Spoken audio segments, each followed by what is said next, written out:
लगातार तमाम सियासतदानों से बातचीत करते हैं हम उन तमाम मुद्दों को लेकर जो जनता और आवाम से जुड़े हुए हैं। लोकसभा चुनाव का शंखनाद और इसी शंखनाद में तमाम धुरंधर तमाम प्रत्याशी मैदान में हैं, लेकिन एक ऐसे प्रत्याशी मैदान में हैं जिनकी दबंगता, जिनकी बात करने का तरीका, विधानसभा में जनता की आवाज़ बनने का तरीका काफ़ी फेमस है। मीडिया के लोग उनसे जवाब तलबी करना चाहते हैं और जनता उनकी बात सुनना चाहती है। अभय सिंह चौटाला कुरुक्षेत्र लोकसभा में है, तो चर्चा करेंगे हम। इंडियन नेशनल लोकदल के बड़े वरिष्ठ नेता प्रवीण जी हमारे साथ हैं। सर, बहुत बहुत स्वागत है आपका। आप सबका और कैपिटल प्राइम टीवी के सभी दर्शकों का बहुत बहुत धन्यवाद। प्रवीण जी, लोकसभा चुनाव का आगाज हो गया है। इंडियन नेशनल लोकदल के प्रत्याशी अभय सिंह चौटाला मैदान में हैं। कैसे देखते हैं? पिछली बार अर्जुन चौटाला मैदान में थे, आज अभय सिंह है।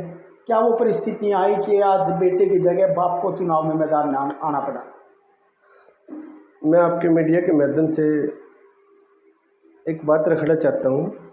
चौधरी अभय सिंह चौटाला जी किसान और कमेरे की एक बुलंद आवाज़ है।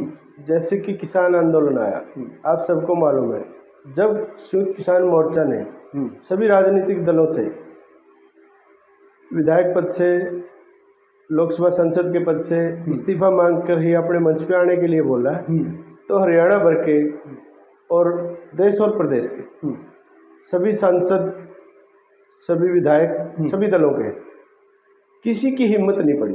संयुक्त किसान मोर्चा कह क्या रहा है और उनके पक्ष में हमें करना क्या है।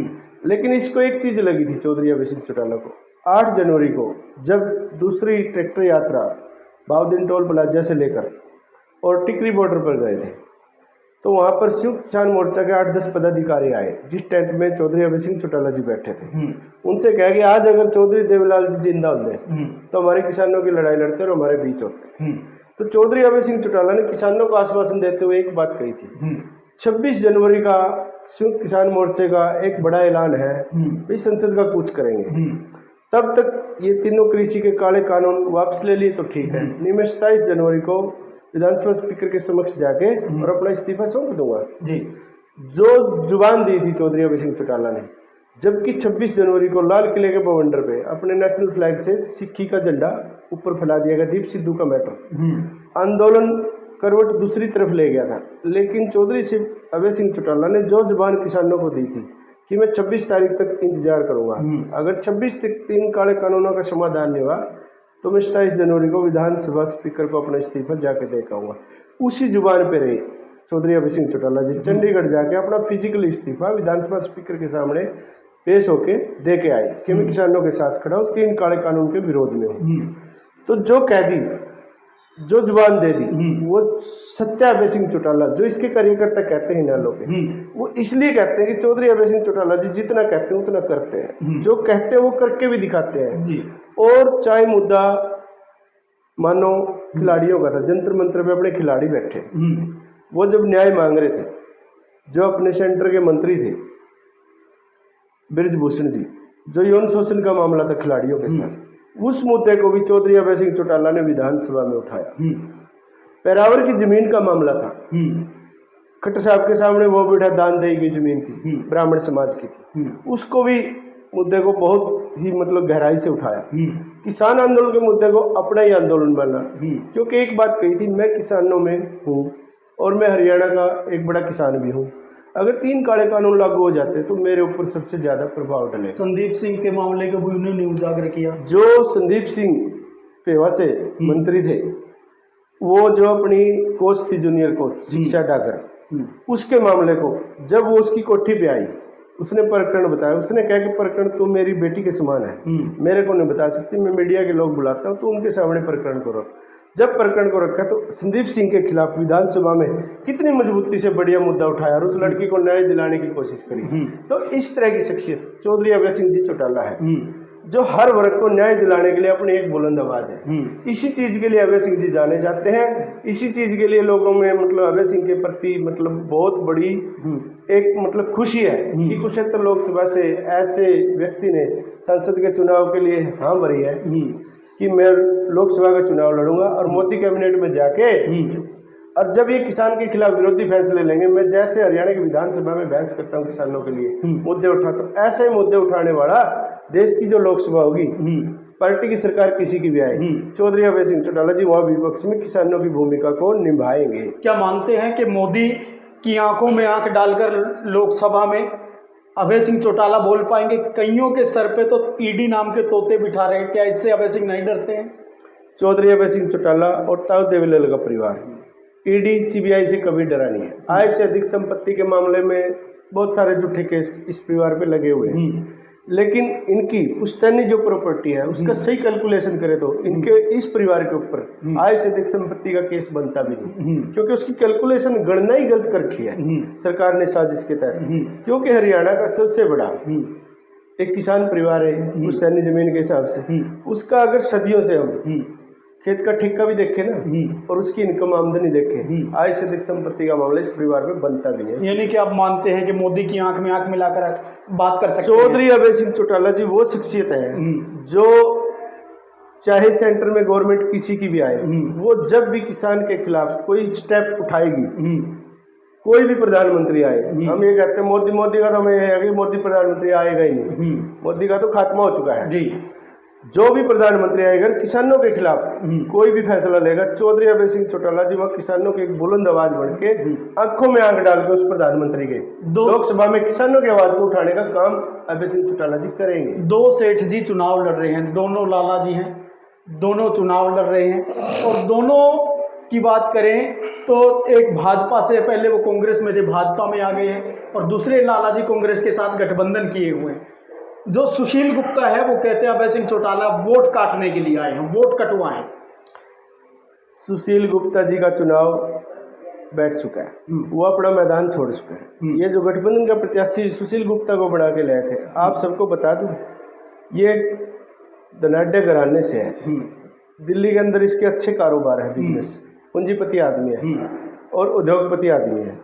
उधर जो बीजेपी को प्रत्याशी नहीं मिल रहा था कुरुक्षेत्र लोकसभा में, वो तुरंत सांसद जो कांग्रेस से रहे नवीन जिंदल कांग्रेस पार्टी में थे, उससे आधा घंटा पहले बीजेपी ज्वाइन कराते और आधा घंटा बाद बीजेपी का संसद के लिए लोकसभा का प्रत्याशी कुरुक्षेत्र का बना देते हैं। ये सब एक बीजेपी ने सांग रचा है। दोनों पार्टियों ने, इंडिया गठबंधन ने भी सुशील गुप्ता को जो अपना प्रत्याशी बनाया है, एक पूंजीपति और एक व्यापारी, एक औद्योगिक घराने को बनाया है। इधर बीजेपी ने भी एक बहुत बड़े लार्ज स्केल के औद्योगिक घराने को यहाँ पर चुनाव का लोकसभा कुरुक्षेत्र का प्रत्याशी बनाया है। लेकिन दो औद्योगिक घरानों के बीच, दो घोटालेबाजों के बीच, दो लुटेरों के बीच एक किसान का बेटा कुरुक्षेत्र लोकसभा से चौधरी अभय सिंह चौटाला जी INLD की तरफ से प्रत्याशी बन के आया है। आज किसान कौम और कमेरा वर्ग, हमारा मजदूर वर्ग, वो अभय सिंह चौटाला को छत्तीस बिरादरी का भाईचारा सपोर्ट करेगा, क्योंकि ये सबके हक के लिए लड़ने वाले नेता हैं। नवीन जिंदल पहले यहाँ से सांसद बने, तो 10 साल लोगों को देखने को भी नहीं मिले थे, कहाँ जाए कहाँ ढूंढे। और सुशील गुप्ता का तो आज तक कुरुक्षेत्र लोकसभा की 9 विधानसभा है, किसी भी साथी को ये भी मालूम नहीं है कि सुशील गुप्ता का रेजिडेंस कहाँ पर है। आज तक उसको जनता वोट क्यों देगी? चौटाला परिवार तो हमेशा मुद्दे को लेकर, जनता को मिलने को लेकर, कार्यकर्ता मिलन समारोह को लेकर के जनता के बीच में रहते हैं। अपनी कैथल और कुरुक्षेत्र में महीने में 2 मीटिंग तो दोनों डिस्ट्रिक्टों में चौधरी अभय सिंह चौटाला जी निश्चित रूप से 5 साल से लगातार करते आए हैं। अगर यहाँ से सांसद बन गए फिर तो लोगों के बीच में ऑटोमेटिक 24 घंटे ही होंगे। तो ऐसे आदमी को लोगों ने मन बना लिया है, वे किसान फेस को, किसान बिरादरी से जो कैंडिडेट बना है, किसान मजदूर की जो बुलंद आवाज है और सत्य की आवाज, चौधरी अभय सिंह चौटाला को किसान मजदूर यहाँ पर वोट देगा। तो जिस तरह बात करें सर, लोकसभा चुनाव में आप कह रहे हैं कि जो है कमेरा वर्ग की आवाज बनेंगे, मजदूरों की आवाज बनेंगे, तमाम लोगों की आवाज बनेंगे, लेकिन जिस तरह से बात करें, अभी ना तो आपकी पार्टी सत्ता में है, ना आपके पास इतने विधायक हैं, तो कितना कॉन्फिडेंस से कैसे कह रहे हैं कि आगे जो है लोकसभा भी आप जीत जाएंगे, आगे जो है लोगों की आवाज भी बनेंगे, जबकि इनेलो 2 बार होकर के जेजेपी बन गई। मैं इस पे कहना चाहूंगा, जो लोग आज देश और प्रदेश में सत्ता पे काबिज हैं, उनका सन 1983 में कुछ भी नहीं था। और दो, हाँ, भाजपा पार्टी का। और 2014 से पहले हरियाणा में इनके कोई बस्ते भी नहीं पकड़ता था। आप लोगों ने तो उनकी सत्ता में एंट्री करवाई। हमारे पास कभी बंसीलाल के साथ, कभी ओम प्रकाश चौटाला के साथ, देखो हमारी बिश्नोई के साथ। हरियाणा के अंदर इनेलो एक प्रादेशिक पार्टी है, लेकिन इस पार्टी का जनाधार हरियाणा में था नहीं। 3 या 4 MLA किन्हीं सीटों से आ जाते थे और इनेलो के साथ इनका गठबंधन होता था। लेकिन इनेलो के साथ गठबंधन तब तक था तब तक ये ताऊ देवीलाल की नीतियों पे काम करते थे। अब बीजेपी ताऊ देवीलाल की नीतियों पे काम करती नहीं। अब हमारे गठबंधन का क्या सवाल पैदा होता है? जेजेपी वाले तो कह रहे हैं, 1 मिनट, जिस पार्टी के कोई गांव में थैले नहीं पकड़ता था, कभी कोई विधायक भी नहीं बना, और वो ही पार्टी हरियाणा में 2014 में 47 विधायक लेके पूर्ण रूप बहुमत से सत्ता में आई थी कि नहीं आई थी? तो इनेलो क्यों नहीं आ सकती, जिसकी 7 बार हरियाणा के अंदर सरकार रह चुकी है। 2 बार हरियाणा के मुख्यमंत्री ताऊ देवीलाल जी रहे जी, और 5 बार ओम प्रकाश चौटाला जी रहे। इस पार्टी का तो बोलबाला हरियाणा में घर। जेजेपी वाले कह रहे हैं हम देवीलाल की नीतियों को ही लागू करने जा रहे थे। जेजेपी के बारे में मैं आज कुछ नहीं कहना चाहता, क्योंकि जेजेपी लगभग जो इनेलो का वोटर था वो थोड़ा सा बहकाया गया था, बरगलाया गया था। और उधर भावुकता में कभी सुनैना चौटाला कहती थी कि मैंने अपने बेटे को तुम्हारे हवाले कर दिया, हमारे को घर से निकाल दिया, पार्टी से निकाल दिया, वो एक भ्रम फैला दिया गया था। कभी पैरोल पूरी होगी, अभय सिंह चौटाला जी कहते थे कि मैं दुष्यंत को तुम्हारे सामने सौंप के जा रहा हूँ। तो इसलिए जनता ने विश्वास कर लिया। एक बार वो धोखे की काट की आंडी चढ़ गई। दोबारा जेजेपी का कोई सत्ता में और हरियाणा में किसी भी विधानसभा में नाम लेने वाला भी नहीं बचा है। जो वोटर इनेलो का था वही जेजेपी पे गया था जी, वो वोटर आज दोबारा इनेलो में घर वापसी 100% कर गया है जी।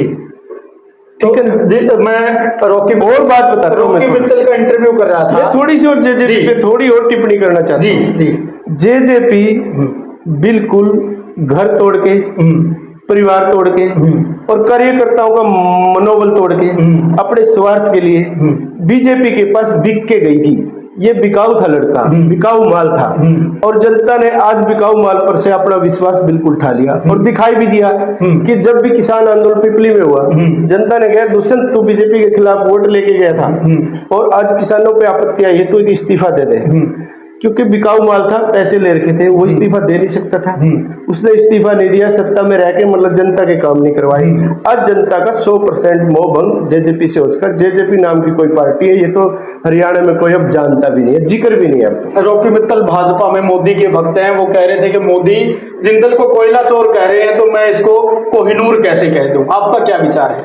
देखो, सांसद नवीन जिंदल जब कांग्रेस से सांसद बने थे, इसके ऊपर 70,000 करोड़ रुपए की कोयला घोटाले की फाइल लटकी हुई है और केस दर्ज है। कोयला चोर है, खदानों के चोर है सांसद नवीन जिंदल जब कांग्रेस के सांसद थे। आज उसी को बीजेपी की वॉशिंग मशीन में डाल के जो कोयला के घोटाले की उन फाइलों को बंद करने की एक डील हुई है, उसके बाद ही बीजेपी लोकसभा में इसको सांसद के रूप में प्रत्याशी बना के लेके आई है। ये बीजेपी ऐसी पार्टी है, जब तक विपक्ष में कोई आदमी है उसको आरोपी बनाती है, उसको ईडी और सीबीआई के शिकंजे में पीसती है। जब बीजेपी ज्वाइन हो जाती है, ये दूध के दूल्हे बना लेती है। तो बीजेपी तो एक ऐसी वॉशिंग मशीन आ गई कि सारा मैल धो देती है, सारे केस धो देती है, सारे झूठे और सारे भ्रष्टाचार के आरोप खत्म कर देती है। यही पड़ाव आपके सामने कुलदीप बिश्नोई के मैटर को लेकर नहीं आता। कुलदीप बिश्नोई जी विधायक थे कांग्रेस के आदमपुर से जी, उसको कांग्रेस से इस्तीफा दिलवाया ईडी का दबाव देके। 400 करोड़ के ईडी के छापे लगा दिए उसके ऊपर, रोड डेली रेड पड़ती थी जी। जब कुलदीप बिश्नोई ने कांग्रेस की विधानसभा से इस्तीफा दे दिया और बीजेपी ज्वाइन कर ली, आदमपुर से उपचुनाव जीत गया बेटा भव्य बिश्नोई, उसके बाद बीजेपी में चला गया। आज वो 400 करोड़ के ईडी के जो छापे बीजेपी डेली मरवाती थी रेड, वो रेड कहाँ गई? आप बताओ। जहां भी अगर किसी ने कोई घोटाला करके अगर जेल नहीं जाना तो बीजेपी को ज्वाइन कर लो। ये तो देश के अंदर एक ट्रेंड चला हुआ है जी। भाजपा ने एक तानाशाही रवैया सभी विपक्षी दलों पे यही अपनाया हुआ है, इसको जनता समझ चुकी है। रामपाल माजरा की पार्टी में एंट्री को कैसे देखते हैं, कितना मजबूत हुई इनेलो? चौधरी रामपाल माजरा जी इनेलो का अभिन्न अंग रहे हैं। बचपन से संघर्ष से और छोटी सी उम्र से कॉलेज टाइम से इनेलो के कार्यकर्ता के रूप में माजरा साहब ने काम किया है। और इनेलो के लिए प्रदेश के युवा के प्रदेश अध्यक्ष भी माजरा साहब रहे। 3 बार यहाँ से एमएलए भी बने। मुख्य संसदीय सचिव के रूप में बिजली और सिंचाई मंत्री का इनके पास प्रभार रहा।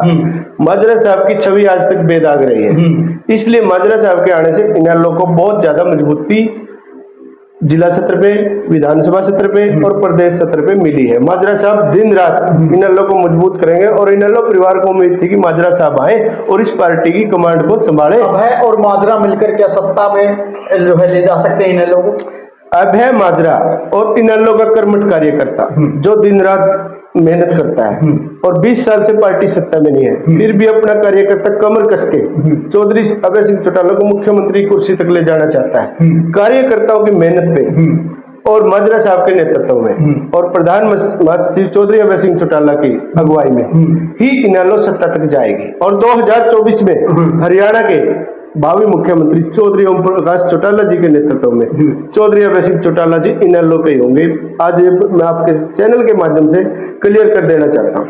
यहाँ से जो विधायक थी, मंत्री बनी थी, अब उनका मंत्री पद जा चुका है। सोशल मीडिया पर एक बात पढ़ रहा था, कुछ लोग धन्यवाद कर रहे थे, कहने लगे जी हमें समय नहीं दे पाती थी मंत्री जी, सरकार जी आपका बहुत बहुत धन्यवाद, अभी हमें समय दे पाएंगे। इन्होंने जनता के काम मंत्री कमलेश डांडा ने कभी किए नहीं। किसी मुद्दे को लेकर हल्का की, चाहे वो पानी की समस्या थी, चाहे बिजली की समस्या थी, चाहे हल्के और डिस्ट्रिक्ट कैपिटल की जैसे मंत्री पद था इसके पास, सड़कों की समस्याएं थी, जन समस्याओं का निवारण मैडम कमलेश डांडा मंत्री पद पर रहते हुए बिल्कुल कर नहीं पाई। इसके अलावा पेवा से मंत्री संदीप सिंह, इन दोनों मंत्रियों का तो बीजेपी सरकार में रिपोर्ट कार्ड बहुत ही गंदा था। सारी बातों पे चर्चा करें तो अच्छा नहीं लगता क्योंकि उससे थोड़ा सा ठेस पहुंचती है। लेकिन इसने तो बैठ के क्लैट की जनता को खुद ने और इसके जो 2 भाई बिठा रखे थे और इसके बेटे ने मिलकर क्लैट के अधिकारों की लड़ाई लड़ने की बजाय अपने घर को बढ़ाया है। अपनी 4 तरह की दुकानदारी ये कर रही थी। कुछ लोगों को चढ़ावा मंत्री को देना पड़ता था, कुछ लोगों को काम कराने के लिए इसके बड़े भाई दिलावर मलिक को चढ़ावा देना पड़ता था, कुछ लोगों ने मतलब इसके बेटे को चढ़ावा देना पड़ता था और छोटा भाई इसका नौकरी करता उसको भी चढ़ावा देना पड़ता था। इसने तो 4 दुकानें चंदा लेने की क्लैट की मंत्री कमलेश डांडा ने खोली हुई थी। इसका रिपोर्ट कार्ड तो इतना गंदा हो रहा है। अब ये चुनाव आएगा जैसे इनको लोग गांव में चाय तक नहीं पिलाएंगे। अब देख लेना इनके काम की जो रिपोर्ट कार्ड है, जनता ने जो रिपोर्ट कार्ड बनाया है उसमें इनकी छवि कैसी हुआ आपको अब चुनाव के दौरान दिखाई देगी। अब तक तो ये मंत्री थे, सिक्योरिटी के तहत गांवों में जाते थे, अब सिक्योरिटी इन लोगों की हट चुकी है। जो सरकारी फैसिलिटी थी, वीआईपी सिक्योरिटी इनको मिली हुई थी, अब देखना जनता इनके साथ कैसा सलूक करेगी। सारे रिपोर्ट कार्ड जनता ने बना के धर के चौपालों में इनके सामने किसान का मेरा वर्ग किस तरह के सवाल करेगा। ये गांवों में बढ़ने के लायक मंत्री क्लैट की कमलेश डांडा अपने रिपोर्ट कार्ड में फेल हो चुकी है और गांवों में जाने से कतराएगी चुनाव में। अभय सिंह चौटाला मान परिवार के यहाँ गए हुए थे, माजरा साहब भी थे, क्या उनकी इनेलो में एंट्री हो रही है? देखो, अभय सिंह के साथ हरियाणा का हर जन जन की आवाज, चाहे वो राजनीति करता हो कोई भी परिवार, चाहे वो किसान का मेरा हो और चाहे व्यापारी वर्ग हो, उनको सबको अभय सिंह पे एक भरोसा है कि जो जुबान दे दी अभय सिंह वो पूरी करेगा। और तुम्हारे ऊपर अगर कोई किसी टाइम आपत्ति आई, अभय सिंह तुम्हारा पारिवारिक सदस्य बनके तुम्हारी आवाज को बुलंद करेगा। इसलिए लोग अभय सिंह के कायल हैं। अभय सिंह की चाय पानी जो बोनी मान है वो भी ये तेजेंद्र पाल मान के लड़के, उन्होंने एक दोस्ती के रूप में, सत्कार के रूप में अभय सिंह को अपने घर पे बुलाया। जो बोनी मान का और तेजेंद्र पाल मान का कलायत में लगाव रहा है और पहले हल्का पाई था उसके भी गांव कलायत में है जी, उनके साथ तेजेंद्र पाल मान 3 बार यहाँ से विधायक बने थे और मंत्री भी रहे थे बजलाल सरकार में जी। तो लोगों के काम हुए थे। आज भी उन लोगों का बोलबाला यहाँ पर है कलायत में। उनके कहने से उनका वर्कर, उनका सपोर्टर कुछ ना कुछ सपोर्ट अभय सिंह को लोकसभा में जरूर देगा। हमें पूरी उम्मीद है इस चीज की जी। तो चलो 2024 का तो चुनाव सर नजदीकी है, एक बार जब हमारे दर्शक हमको भी अपील कर दे, क्या अपील करना चाहेंगे अभय सिंह चौटाला के लिए? मैं अपनी जनता से, कुरुक्षेत्र लोकसभा के सभी 9 विधानसभा की जो जनता है, किसान के मेरा वर्ग से और व्यापारी वर्ग से, अपने हितों की सुरक्षा के लिए, अपने हितों को बचाने के लिए चौधरी अभय सिंह चौटाला को इस बार लोकसभा में विजयी बनाए और लोकसभा में विजयी बना करके सेंट्रल गवर्नमेंट में अपना प्रत्याशी लोकसभा का जिता करके भेजेंगी। मेरी यही अपील है कि लोग अभय सिंह को मान सम्मान भी देंगे और वोट भी देंगे। और आपके चैनल से मैं भी जनता के सामने इनेलो के सक्रिय कार्यकर्ता होने के नाते, जिला मीडिया प्रभारी होने के नाते अपील करता हूँ कि 2 व्यापारिक घरानों को, 2 लुटेरों को और 2 घोटालेबाजों को वोट ना दे करके एक किसान परिवार से जो प्रत्याशी चौधरी अभय सिंह चौटाला जी आए हैं, धरातल पे ग्राउंड की राजनीति करने वाले, सभी मुद्दों को समझने वाले, उसको कुरुक्षेत्र लोकसभा की जनता अपना मत देकर भारी मतों से विजयी बनाए। ये मेरी जनता से अपील और अनुरोध है चौधरी अभय सिंह चौटाला के बारे में। बहुत बहुत शुक्रिया सर, धन्यवाद।